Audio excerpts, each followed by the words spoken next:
Hello दोस्तों, आपका हमारे इस वृंदाकुंज चैनल में स्वागत है।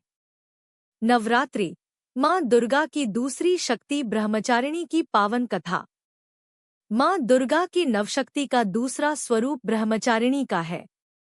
यहाँ ब्रह्मा का अर्थ तपस्या से है। माँ दुर्गा का यह स्वरूप भक्तों और सिद्धों को अनंत फल देने वाला है। इनकी उपासना से तप, त्याग, वैराग्य, सदाचार और संयम की वृद्धि होती है। ब्रह्मचारिणी का अर्थ तप की चारिणी यानी तप का आचरण करने वाली। देवी का यह रूप पूर्ण ज्योतिर्मय और अत्यंत भव्य है। इस देवी के दाएं हाथ में जप की माला है और बाएं हाथ में यह कमंडल धारण किए हैं। पूर्वजन्म में इस देवी ने हिमालय के घर पुत्री रूप में जन्म लिया था और नारद जी के उपदेश से भगवान शंकर को पति रूप में प्राप्त करने के लिए घोर तपस्या की थी। इस कठिन तपस्या के कारण इन्हें तपश्चारिणी अर्थात ब्रह्मचारिणी नाम से अभिहित किया गया। 1000 वर्ष तक इन्होंने केवल फल फूल खाकर बिताए और 100 वर्षों तक केवल जमीन पर रहकर शाक पर निर्वाह किया। कुछ दिनों तक कठिन उपवास रखे और खुले आकाश के नीचे वर्षा और धूप के घोर कष्ट सहे।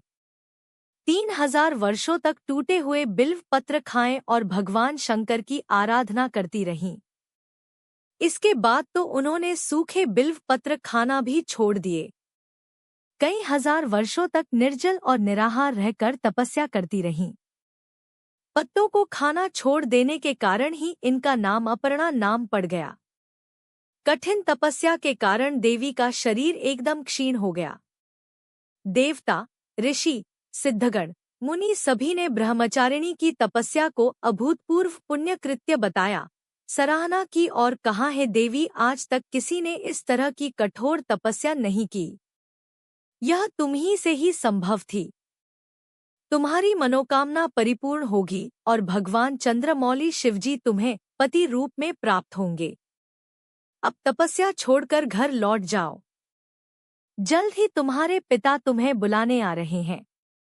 इस देवी की कथा का सार यह है कि जीवन के कठिन संघर्षों में भी मन विचलित नहीं होना चाहिए। माँ ब्रह्मचारिणी देवी की कृपा से सर्व सिद्धि प्राप्त होती है। दुर्गा पूजा के दूसरे दिन देवी के इसी स्वरूप की उपासना की जाती है।